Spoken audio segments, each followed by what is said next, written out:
The other topic that we covered in week 6 was resistive capacitive parallel circuits. So we'll go over that content now.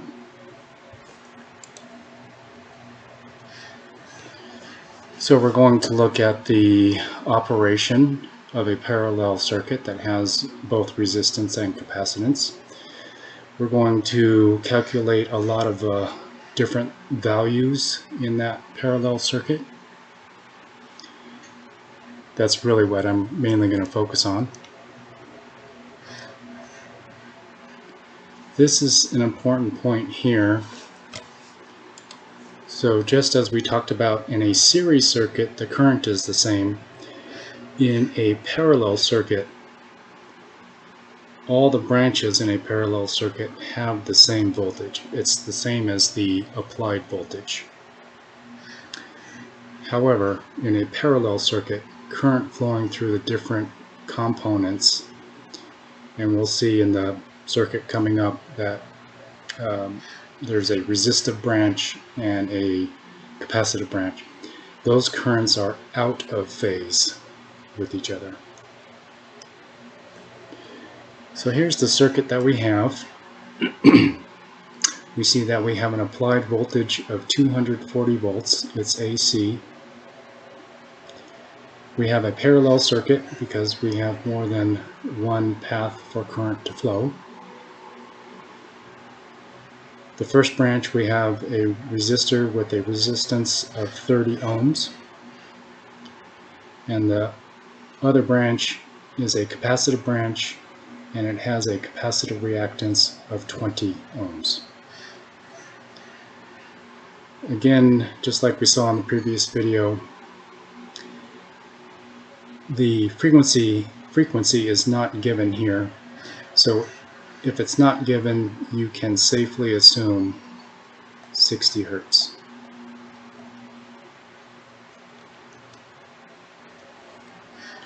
So let's start looking at those values. So for the current flowing through the resistor, we use Ohm's law. Current through the resistor equals voltage across the resistor divided by the resistance of the resistor. In a parallel circuit, the voltage across all the branches is the same as the applied voltage. So when we do the math, the current through the resistor is 240 volts divided by 30 ohms equals 8 amps. True power, this is the power formula. Power equals voltage across the resistor times the current through the resistor. So that equals 240 volts times the same 8 amps that we calculated previously, and we get 1920 watts or 1.92 kilowatts.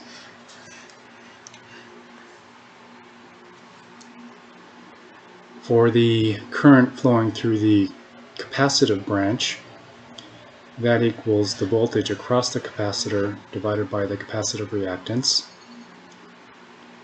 The voltage across the capacitor is the same as the applied voltage, so current flowing through the capacitor equals 240 volts divided by 20 ohms of capacitive reactance, and that gives 12 amps. Reactive power, that's measured in volt amp reactive. That equals the voltage across the capacitor times the current through the capacitor. That equals 240 volts times 12 amps, and we get 2,880 bars.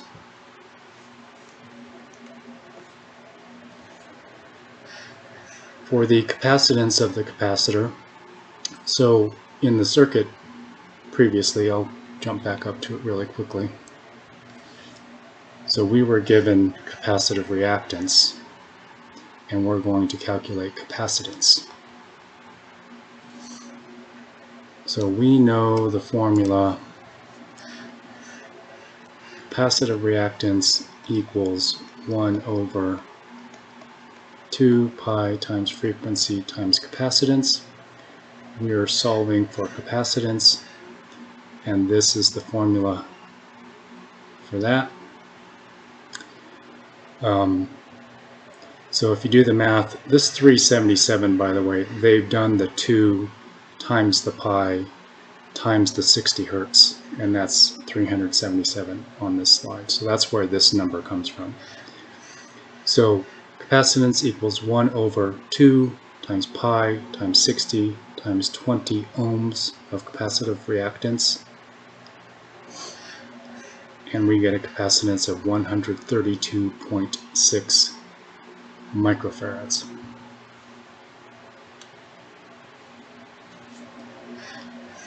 Total current in the circuit, we cannot simply add up the current flowing through the resistor with the current flowing through the capacitor, because those currents are out of phase with each other. So we use this formula here. Total current equals the square root of the current through the resistor squared plus the current through the capacitor squared. And the math is shown here, so it's the square root of 8 amps squared plus 12 amps squared. If you do that total math, total current equals 14.42 amps.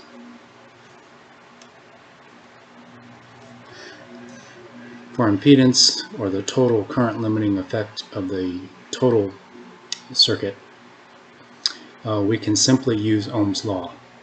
So total impedance equals total voltage divided by total current. The total voltage is the applied voltage. The total current we calculated in the previous step. So 240 volts divided by 14.22 amps gives a total impedance of 16.64 ohms. There are different formulas that you can use. By far, this is the easiest one in this case.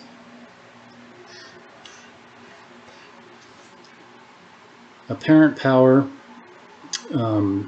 so that's if we combine the true power at the resistor and the reactive power at the capacitor. We cannot simply add them up because they're out of phase, but we can use this formula here. We know the total voltage, that's 240 volts, and we know the total current. So if we multiply 240 volts times 14.422 amps, we get 3,461.28 volt amps, or 3.461 kilovolt amps. Power factor is true power divided by apparent power, and we're multiplying it by 100 to give the percentage version of the answer. So we have a true power of 1920 watts divided by apparent power of 3461 volt amps. We do that math and we get 0.5547.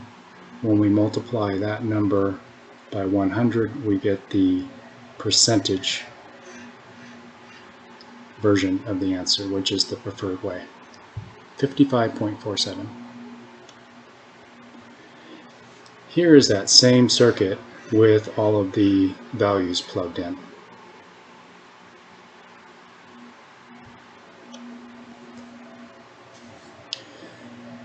So current flow in the resistive branch, the current flow through the resistor is in phase with the voltage.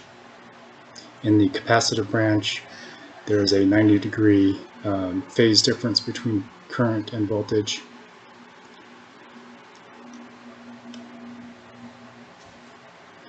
This is the biggie here.